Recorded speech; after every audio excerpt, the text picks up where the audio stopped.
तो प्यारे बच्चों, इस वीडियो में डिस्कस करेंगे डीओई की तरफ से प्रोवाइड किए गए मिशन मैथमेटिक्स क्लास 8 के लिए क्वेश्चन ऑफ द डे की वर्कशीट को, जो कि 21 अगस्त 2024 डेट के लिए है, दोनों मीडियम में एक साथ। इससे पहले कि सभी वर्कशीट और असेसमेंट का सॉल्यूशन दोनों मीडियम में अपलोड है। कमेंट में प्लेलिस्ट की लिंक मिलेगी, ओपन करके देखकर आप प्रैक्टिस कर सकते हो। साथ में लास्ट सेशन की सभी worksheet, assessment, mid term paper, practice paper, annual paper दोनों शिफ्ट के मॉर्निंग प्लस इवनिंग के देखकर उसकी भी प्रैक्टिस कर सकते हो। तो कमेंट को चेक कर लेना। क्वेश्चन पे आ जाओ। तो क्वेश्चन है बच्चों, fill in the table as shown in the example below.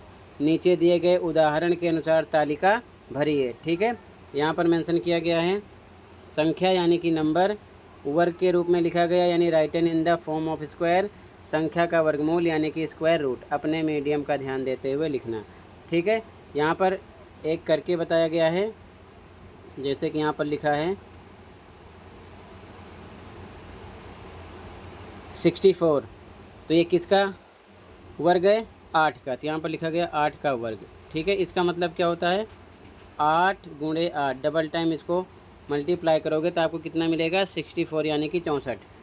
और पेयर बनता है, पेयर में से एक निकाल लेते हैं। 8 यहाँ पर लिखा गया, स्क्वायर रूट 8 हो गया। ठीक है, इसी प्रकार तीनों हमें करके बताना है। ठीक है, ये 121 है, तो इस पर हम लिख सकते हैं बच्चों 11 का स्क्वायर। ठीक है, 11 के स्क्वायर का मतलब 11 गुणे 11 आप करोगे तो आपको कितना मिलेगा? 121 ही मिलेगा। ठीक है, और फिर बनेगा पेयर, पेयर में से 1 टाइम आप स्क्वायर रूट यानी कि इस बॉक्स में लिखोगे क्या? 11 यानी कि 11। ठीक है, अगला 169 है, तो यहाँ पर हम लिख सकते हैं 13 का स्क्वायर। ठीक है, और जब आप 13 का स्क्वायर यानी डबल टाइम मल्टीप्लाई करोगे 13 इंटू 13 तो आपको कितना मिलेगा? 169। ठीक है, ये चीज़ ध्यान में रखना। तो यहाँ पर आपको स्क्वायर रूट में क्या लिखना है? केवल 1 टाइम इस बॉक्स में लिखना है 13।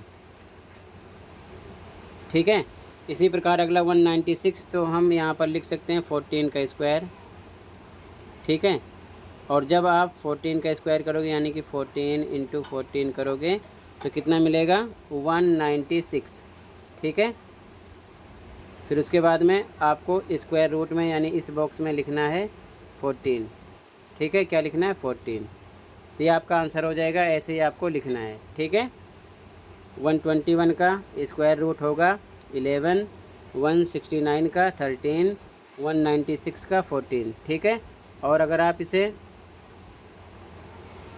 वर्ग के रूप में लिखोगे यानी कि स्क्वायर फॉर्म में लिखोगे तो इसे लिख सकते हैं 11 का स्क्वायर, इसे 13 का स्क्वायर, इसे लिख सकते हैं 14 का स्क्वायर। ठीक है, तो ऐसे ही लिख लो। इसी के साथ ये वर्कशीट कंप्लीट है। आई होप अच्छे से समझ में आया होगा। फिर भी कहीं पर कोई डाउट है तो कमेंट कर सकते हो। आज की वीडियो में बस इतना ही था। मिलते हैं अगली वीडियो में। Thank you for watching and take care.